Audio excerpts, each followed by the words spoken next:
मध्ये बोलतो बोल नको आम्ही आमचं बघू तू तुपला बघ काय बोलतो रे आमच्यामध्ये याव झालं आणि त्याव झालं कसलं काय राहिले काय डोक्याला खराब करतंय उगाच उगा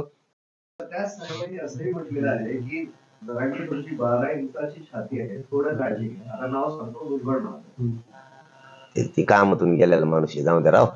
त्यात काय खरं राहिले ते काय ते रातचे कागद खाणार आहे आता काही दिवसांनी बघा तुम्ही ते नसतेत का भाज्याचे त्याचे असे कागद जिलेबीचे ते कागद चघळून तिने आता ते लयच कामातून गेलं होय, लयच याला पाठ लागलं होते मंत्र्याच्या हाताला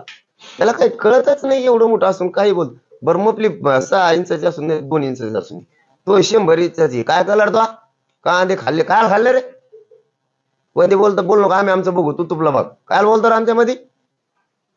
याव झालं आणि त्याव झालं कसलं काय राहिले काय डोक्याला खराब करतंय उगाच उगा सगळा महाराष्ट्राले अरे त्या गोरगरीब ओबीसी बांधव सुद्धा वाटोळ केलं तर गोरगरीब ओबीसी बांधवाचं वाटोळ केलं तू त्या धनगर बांधवांचं वाटोळ केलं गोरगरिबाचं तू त्या बंजारा बांधवाचं वाटोळ केलं तू का माणूस आहे का कोण आहे का तुला काय कळतंय का नाही का खाता संबर हे याची बुद्धीच कशी चालत नाही का वयाने होतं गप्प पड ना कशाला गोरगरिबाचं वाटोळ करतो उगाच आमचे संबंध लय चांगले आहेत गाव खेड्यात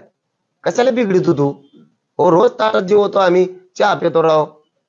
एकामेकाच्या शेतात एकामेकाला आवतो देतो आम्ही आता पाणी नळ्या द्यायचं सुद्धा काही लोक एकमेकाला बंद करायला लागले तुला काही कळतंय का नाही तो राजकीय स्वार्थासाठी कड बरळ तू आपलं एक चॅलेंज दिलं तर कम शुकारी ना कर्म आहे नारकोट चाल एक तर मी जिवंत समाधी घेतो तर आपल्याला दारू जरी शिवली असली तरी जन्माल्यापासून आत्तापर्यंत पण जर नाही काही निघालं तुला जीवन समाधी घ्यावं लागेल शुकार चॅलेंज चल ग बोलत कुंकड बरळवाडी